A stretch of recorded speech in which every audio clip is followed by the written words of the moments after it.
Mes chers compatriotes, mesdames et messieurs, je m'appelle Dr Noël Tchagne Mwadjanvita, auteur du plan Marshall de Noël Tchagne pour la reconstruction et le développement de la RDC. Je suis 100% congolais. La RDC est la terre de mes parents, grands-parents et arrière-grands-parents du côté de mon père et de ma mère. La RDC a payé pour mes études primaires, secondaires et aussi universitaires. Je dois tout à mon pays et au peuple congolais. Ma connexion et ma loyauté à la République démocratique du Congo sont très fortes, totales, inconditionnelles et indiscutables. La terre de nos ancêtres, elle est sacrée. Je vous invite tous à protéger notre terre, qui est notre patrimoine commun, et à défendre l'intégrité du territoire et la souveraineté nationale, quelles que soient les conditions et quel que soit le moment. Car cette terre, c'est la seule dont nous sommes propriétaires à 100% et que personne ne doit nous l'arracher sous quelque subterfuge que ce soit. Je voudrais renouveler ma proposition du plan Marshall de Noël Tchagne pour la reconstruction et le développement de la RDC comme étant la vision globale du développement pour pacifier tout le pays, lutter contre les antivaleurs, promouvoir la bonne gouvernance, développer le capital humain, promouvoir l'autosuffisance alimentaire, créer des infrastructures de base, industrialiser et diversifier l'économie nationale, promouvoir un système financier moderne et robuste, restructurer la Banque centrale du Congo en une véritable autorité monétaire et de régulation et doter le pays d'une monnaie nationale crédible tout en mettant fin à la dollarisation de l'économie nationale.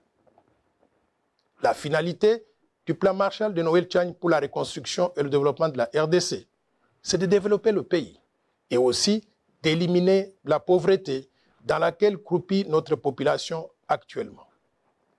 Le coût total du plan Marshall de Noël Tchagne pour la reconstruction et le développement de la RDC est estimé à 1000 milliards de dollars sur 15 ans pour faire progresser le produit intérieur brut par habitant de 450 dollars aujourd'hui à 15 000 dollars au moins en 15 ans, tout en créant au passage des emplois et en améliorant les conditions de vie de tous nos citoyens. Ceci est tout à fait possible car je suis convaincu que l'impossible n'est pas congolais. Mais nous ne pourrons pas réaliser ce rêve si la RDC arrivait à perdre sa souveraineté. C'est pour cela que nous devons nous battre pour protéger la souveraineté nationale, étant donné que le destin de notre pays se trouve dans les mains de ses filles et de ses fils que nous sommes. Pour préserver la souveraineté nationale, je propose que la fonction de président de la République démocratique du Congo soit réservée aux Congolais nés de mère et père congolais. La suite logique du verrouillage de l'accès à la présidence exige la même portée de la nationalité au dauphin constitutionnel du président de la République, c'est-à-dire le président du Sénat congolais. Le verrouillage doit aussi couvrir quelques postes de souveraineté nationale, qui sont le président de l'Assemblée nationale, le haut commandement militaire, le haut commandement du commissariat général de la police nationale, le directeur général des migrations, connu communément comme étant la DGM, l'administrateur général de l'Agence nationale des renseignements, connu comme étant l'ANER, les hauts magistrats de la République, le Premier ministre et les ministres régaliens, c'est-à-dire les affaires étrangères, l'intérieur, la défense, la justice et les finances. Beaucoup de compatriotes ont déjà compris les enjeux du fait de l'infiltration au sommet de l'État depuis plusieurs décennies dans notre pays. Ces compatriotes soutiennent ma position de verrouillage. Mais comme il faut s'y attendre dans une démocratie naissante, quelques compatriotes s'y opposent en avançant comme argument, d'une part, que la loi proposée serait discriminatoire parce qu'elle écarterait une partie des Congolais et certains candidats potentiels aux élections de 2023. Mais d'autre part, qu'il y a des sujets beaucoup plus importants et plus urgents sur lesquels on devrait s'attarder, notamment la misère dans laquelle croupit la population congolaise actuellement. C'est pour faire face à ces questions de pauvreté et de misère que j'ai proposé le plan Marshall, dont je venais de vous parler tout à l'heure. Chers compatriotes, mesdames et messieurs, ma proposition de verrouiller l'accès à la présidence de la RDC et aux fonctions très sensibles est importante. Pourquoi? Parce qu'elle porte sur un aspect crucial de la vie de notre pays, l'accession aux plus hautes fonctions de souveraineté nationale. Ma proposition de loi ne porte pas sur les conditions d'acquisition de la nationalité congolaise ou sur les modifications de ces conditions d'acquisition de la nationalité congolaise. Ma proposition ne changerait donc rien quant à la nationalité de ceux qui sont déjà congolais actuellement. Je voudrais vous parler d'un article important de la Constitution qui parle de ces questions de nationalité. C'est l'article 10 de la Constitution de la République qui est très clair au sujet des conditions d'acquisition de la nationalité congolaise. Cet article stipule ce qui suit. La nationalité congolaise est une et exclusive. Elle ne peut être détenue concurremment avec aucune autre. La nationalité congolaise est soit d'origine, soit d'acquisition individuelle. Est congolais d'origine toute personne appartenant aux groupes ethniques dont les personnes et le territoire constituaient ce qui est devenu le Congo, c'est-à-dire actuellement la République démocratique du Congo au moment de l'indépendance le 30 juin 1960. Il y a une loi organique qui détermine les conditions de reconnaissance, d'acquisition, de perte et de recouvrement de la nationalité congolaise. Mes chers compatriotes, mesdames et messieurs, je propose aussi que les révisions prochaines de la Constitution de la République démocratique du Congo permettent aux Congolais ayant acquis des nationalités étrangères de recouvrer la nationalité congolaise d'origine, que personne ne doit perdre. Nous sommes nés Congolais, nous vivons Congolais, nous mourrons Congolais et nous serons enterrés Congolais. La nationalité congolaise, elle est sacrée. Personne ne peut l'arracher à qui que ce soit parmi nous. Sur le territoire national, tout Congolais devra se soumettre aux lois congolaises sans aucune possibilité d'invoquer une quelconque immunité du fait de la détention d'une nationalité étrangère. Au vu de l'histoire récente, il sera prudent, à mon avis, d'exclure la double nationalité avec tous les pays voisins de la RDC, et en particulier ceux qui ont eu des velléités d'occupation de la République démocratique du Congo, et ils sont connus. Chers compatriotes, mesdames et messieurs, depuis 1996, les armées du Rwanda, du Burundi et de l'Ouganda ont été rejointes sur le sol congolais par celles de Zimbabwe, de la Namibie, de l'Angola et de tous les pays du monde venus dans le cadre des opérations de maintien de la paix avec la MONUC d'abord et plus tard avec la MONUSCO. Ces soldats étrangers se sont accouplés avec les Congolaises et les Congolais, donnant naissance à des millions d'enfants qui sont tous Congolais d'après la Constitution actuelle. Nous acceptons tous ces enfants comme Congolais et ils ont droit à tout dans notre pays.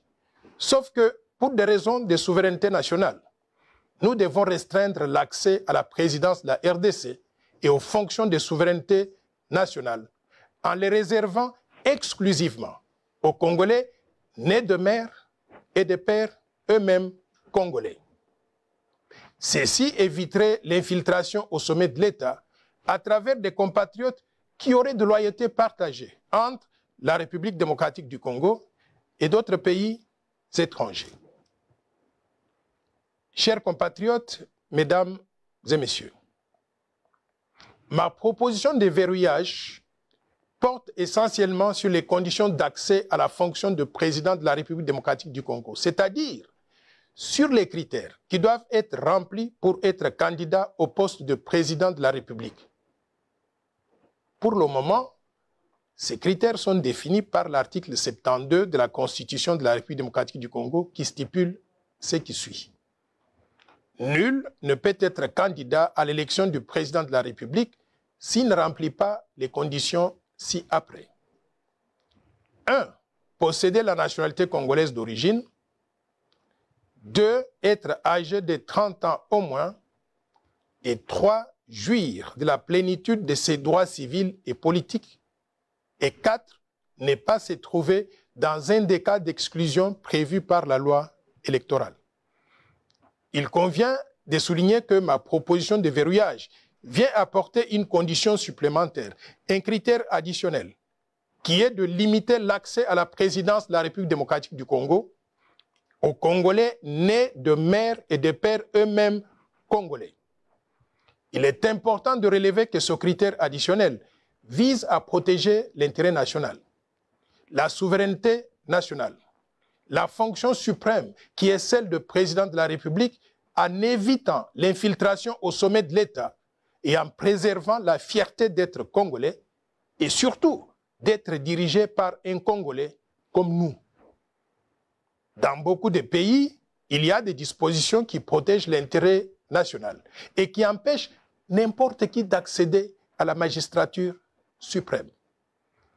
De telles dispositions existent dans d'autres pays tels que le Cameroun, la Zambie, le Togo, le Gabon, le Maroc, l'Algérie, la Tunisie, le Burkina Faso et même la Turquie.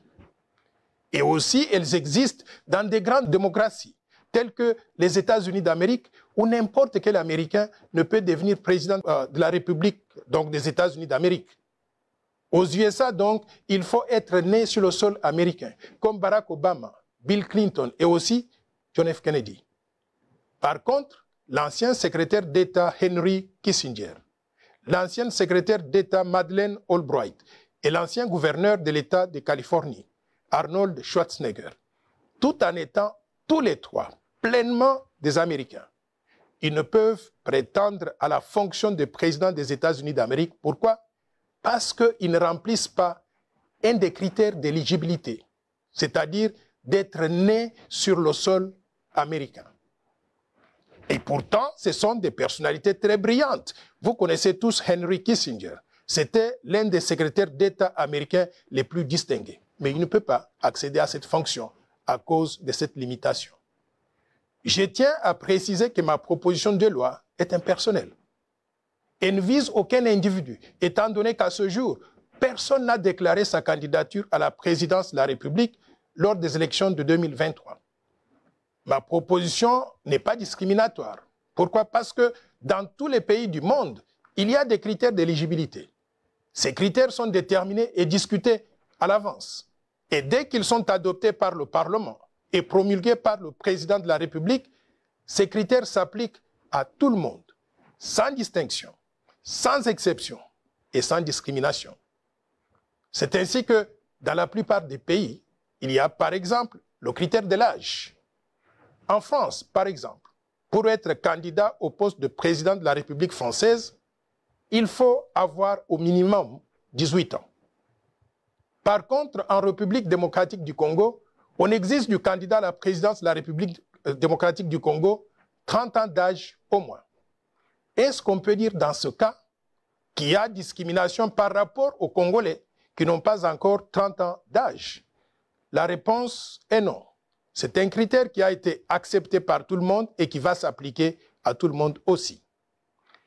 Il convient de noter qu'en République démocratique du Congo, les conditions prévues par la Constitution sont complétées par des critères opérationnels, prévus par la loi électorale numéro 17/013 du 24 décembre 2017, modifiant et complétant la loi électorale numéro 06/006 du 9 mars 2006, portant organisation des élections présidentielles, législatives, provinciales, urbaines, municipales et locales, telles que modifiées à ce jour.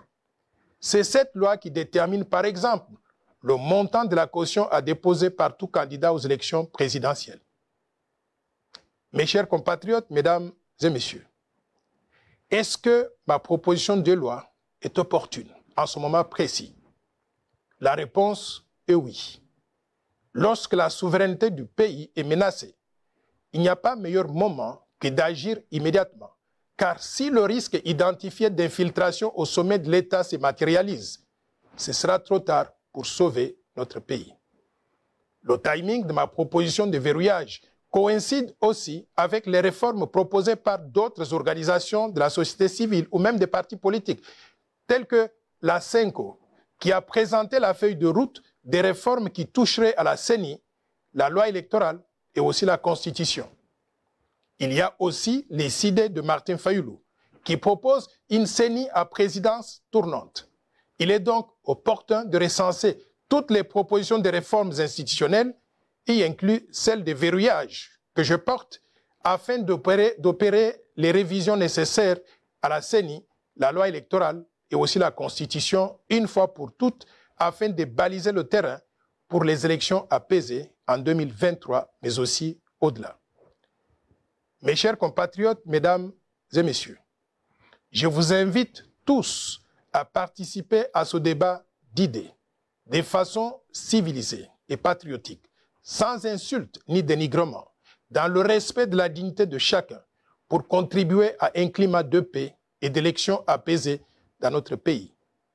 Si ma proposition de loi est adoptée, la RDC ne prendrait plus de risque de donner la magistrature suprême et d'autres fonctions de souveraineté à des personnes dont le cœur, le sang, l'allégeance et la loyauté seraient ailleurs à défaut du corps physique dans notre pays. En démocratie, c'est la majorité qui gouverne. Les Congolais nés de mères et pères congolais étant les plus nombreux, il est normal et logique qu'ils aient l'exclusivité de la présidence du pays et les fonctions essentielles de souveraineté pour que nous puissions protéger ensemble notre fierté d'être Congolais, mais également notre souveraineté nationale. Pour terminer, je vous rappelle que tous les Congolais sont égaux. Ils sont les mêmes. Il n'y a pas un seul individu qui soit moins ou plus important que d'autres dans notre pays. Nous sommes des frères et sœurs. Nous devons rester unis et inséparables. Faisons l'essentiel pour protéger notre patrimoine commun tout en le préservant pour les générations futures. Vive la République démocratique du Congo. Vive le vaillant peuple congolais. Je vous remercie.